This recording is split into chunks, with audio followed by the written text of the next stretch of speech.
Welcome to Space Drift. Please subscribe and hit the bell icon for more breaking updates.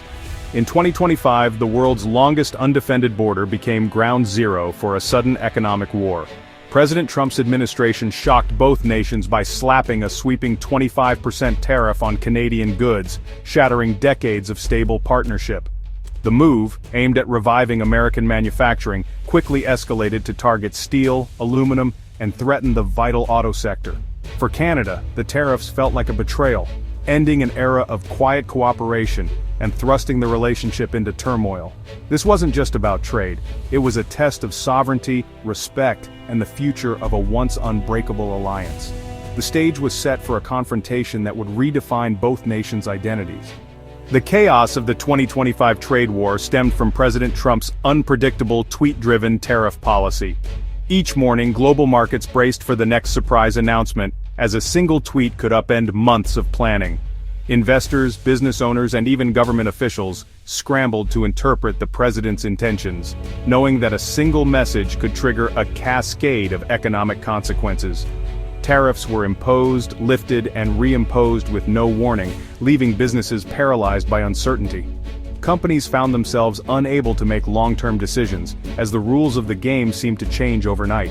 Many firms delayed investments, froze hiring, or canceled expansion plans altogether, fearing that any move could be rendered obsolete by the next policy shift.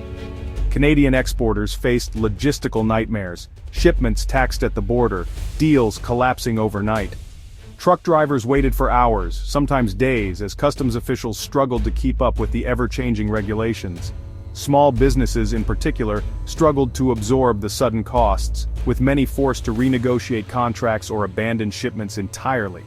One machinery importer lost $35,000 in minutes due to a sudden tariff change, a story echoed across industries. For many, these losses weren't just numbers on a balance sheet. They meant layoffs, shuttered operations, and broken partnerships. The ripple effects spread quickly, impacting suppliers, customers, and entire communities.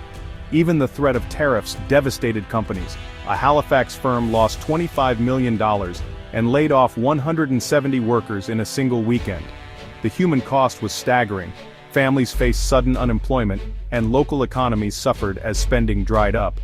The uncertainty made it nearly impossible for businesses to plan for the future or recover from setbacks. The final blow came when Trump abruptly ended all trade talks, citing Canada's digital services tax. Negotiations that once offered hope for resolution were suddenly off the table, leaving both sides at an impasse. The abruptness of the decision sent shockwaves through financial markets and diplomatic circles alike. With no clear rules and no diplomatic off-ramps, the Canadian economy was left dangerously exposed.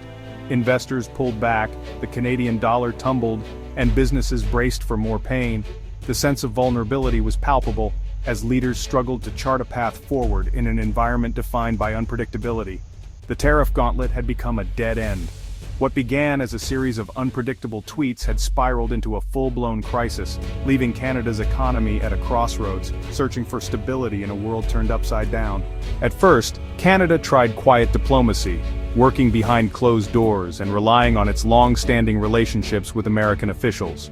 Canadian leaders believed that calm negotiation and subtle reminders of the deep ties between the two nations could ease the growing tensions. They hoped that by appealing to shared values and mutual respect, they could prevent a full-blown crisis from erupting. Canadian diplomats referenced decades of partnership, from joint military missions to economic cooperation, hoping to calm tensions with reminders of shared history. They pointed to moments when both countries stood shoulder to shoulder, facing global challenges together, and emphasized the benefits of collaboration over conflict. But the April 2025 election changed everything. The mood in the country shifted dramatically as Canadians went to the polls, driven by a sense that the old approach was no longer working. The results signaled a clear demand for a new direction and a firmer stance on the world stage. Mark Carney's new government abandoned conciliation for defiance. Carney, a former central banker with a reputation for pragmatism, now led a movement that promised to stand up for Canadian interests, no matter the cost. His administration quickly set a new tone, signaling that Canada would no longer accept being sidelined. In a landmark speech, Carney declared the old relationship over. Canada would fight back. He spoke passionately about the need for self-respect and national dignity, vowing that Canada would chart its own course and defend its values on the global stage. A surge of patriotism swept the country, fueling boycotts of American goods and rallies from coast to coast. Canadians from all walks of life came together, united by a renewed sense of purpose. Communities organized marches, social media campaigns, and public demonstrations, all echoing the call for economic independence. The government hit back with targeted tariffs on U.S. products, from Kentucky bourbon to Florida oranges. These measures were designed to send a clear message. Canada would use its economic power to defend its interests, even if it meant short-term sacrifice for long-term sovereignty. The message was clear. Canada would not be a passive victim. Instead, it would stand tall, refusing to be intimidated or coerced.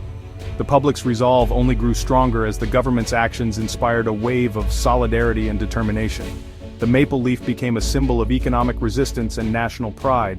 It was seen everywhere, on clothing, in windows, and at rallies, reminding Canadians of their shared identity and the importance of standing together in challenging times. Canada had transformed from a quiet partner to a nation determined to defend its sovereignty.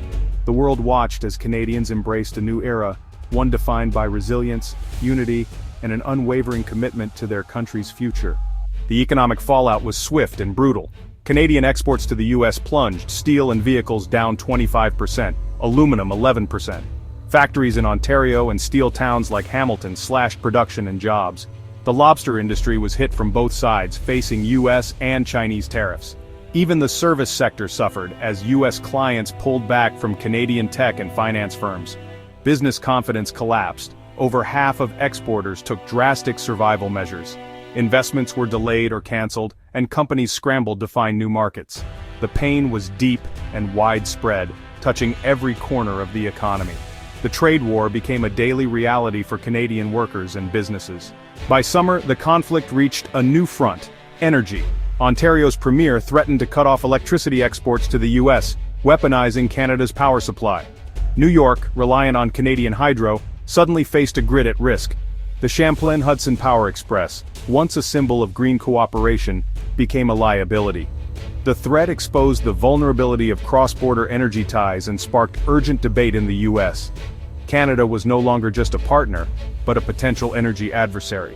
The move risked long-term damage to Canada's reputation, but many saw it as justified. The message, economic pain, could flow both ways. The trade war didn't just hurt Canada's economy, it reshaped its identity. Trump's rhetoric and threats galvanized Canadians, turning quiet pride into open defiance. The Buy Canadian movement exploded, uniting a diverse country around a common cause. Media framed the conflict as a David versus Goliath struggle, fueling a surge of national unity. The crisis forced a reckoning. Canada could no longer rely on the U.S. for security or prosperity.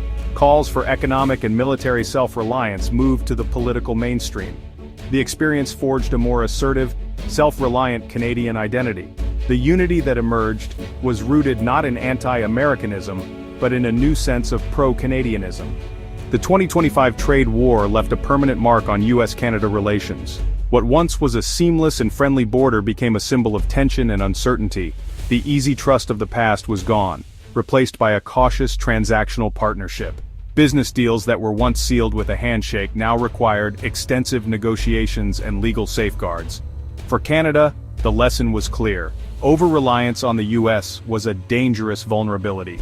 Canadian businesses and policymakers realized the need to diversify their economic partnerships to ensure stability.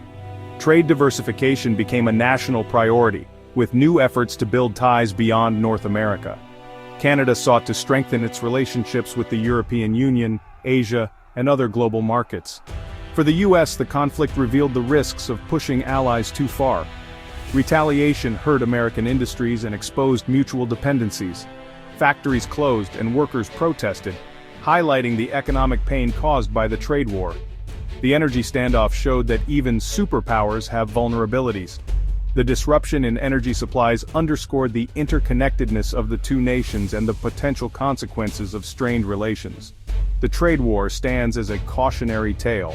Alliances are fragile and sovereignty must be defended. Diplomatic efforts were strained and legal battles ensued, reminding both countries of the delicate balance in international relations. The friendship survived, but it was forever changed, redefined by a conflict that forced both nations to confront hard truths. The experience served as a sobering reminder of the complexities and challenges in maintaining a strong and resilient partnership.